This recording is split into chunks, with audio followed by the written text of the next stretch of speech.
Hi guys, my name is Bianca. I'm here to talk to you all about law school, anxiety and depression. If you're struggling at the moment and you're a law student, I just want you to know that you're not the only one. So many of us are going through the same thing right now. A year ago, I was battling with anxiety and depression. I had chronic insomnia. And I think for me it was harder to cope because I genuinely believed that I was the only one and there was something wrong with me because, I was feeling these things. Well, I'm here to tell you that if you are feeling symptoms of anxiety and depression, you're not the only one. So many of us are. And, if you're having trouble completing your degree and you want to drop out, I'm here to tell you don't. You'll live your life with regret. I've met so many people who have dropped out of law because they couldn't cope and ultimately they regret it because they walked away from their dreams. If you are finding it hard to cope, I'm here to remind you that seeing a psychologist or a counsellor does not mean you're crazy. Those facilities are put in place at our universities to help us push through when we're struggling. Talking to someone, I think, is very helpful, and if it's going to help you achieve your goal at the end, then I don't think you should feel any shame in seeking help. If you, for me, I couldn't sleep and I found it hard giving myself free time because I felt like, any time that I was away from my book or out of a library, then I was sort of cheating myself. Well, I'm here to tell you that you're not. It's important that you have your me time and surround yourself with positive people.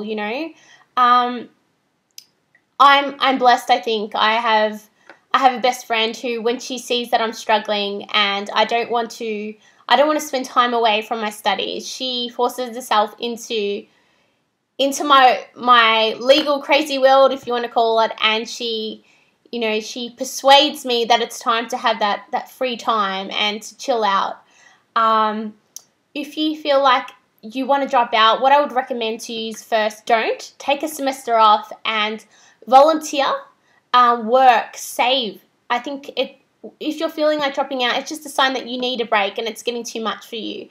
What I did, I dropped my subject load down and I volunteered. I applied for every organisation that I could. I volunteered for Amnesty International, Greenpeace, World Vision. I was a legal secretary at the Asylum Seeker Resource Centre in Melbourne, which is by far been one of the most valuable and rewarding experiences that I've had.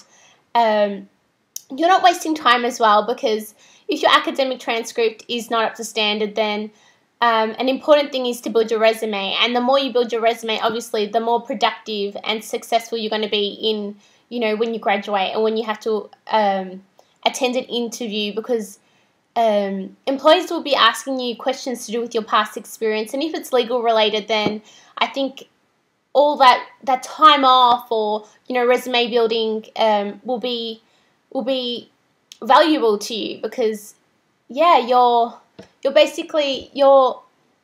learning on the way.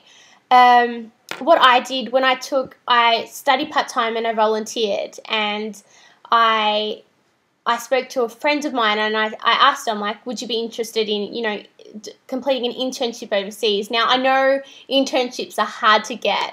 What I would recommend, if you don't want to waste time and if you want to, give yourself time out, Projects Abroad, they have law and human rights internships. As you can see, my passion is human rights. Save up. It cost me $4,500 for 6 weeks. And I'll be traveling to South Africa with a friend of mine, and we'll be participating in work in law firms and doing hands-on work with social justice activities and whatnot. I'm volunteering tomorrow. I commence another internship at the Human Rights Commission. I organised that through the Aurora project.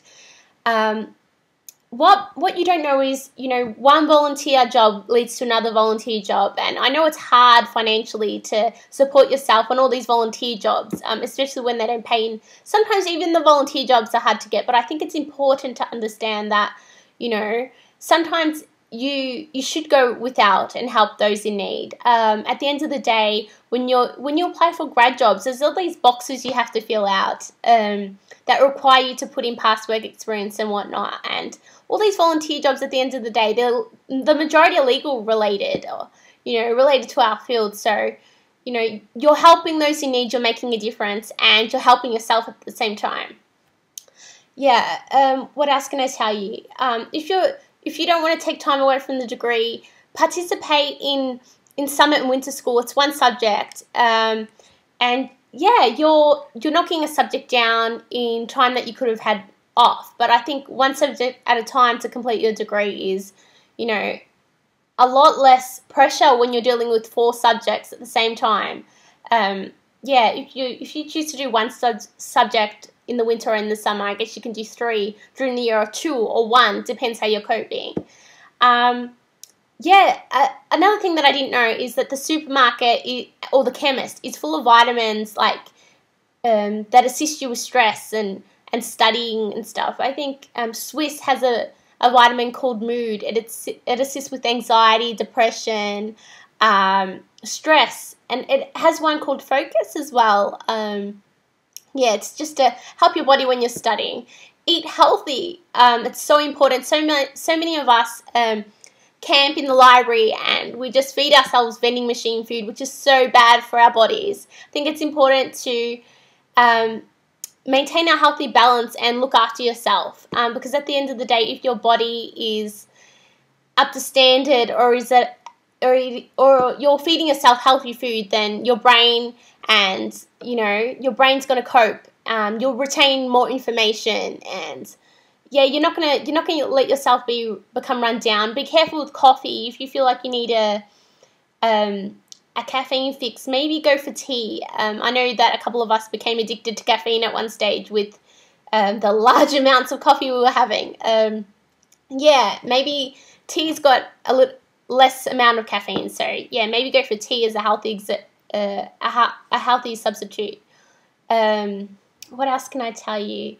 Exercise, and if you find it hard studying by yourself, organise library dates with your friends. When one of you is down, you'll often find that another member in the group will be positive, so that person will bring you back up when you need to be at your best and focusing when more often you're not, maybe you're depressed or anxious, and they're there to support you, your friends, and to help you deal with what you're coping with, and anxiety and stuff. So if you speak to someone about it, and surround yourself with study groups and stuff, you'll find that they're great when it comes to needing that extra amount of motivation and whatnot.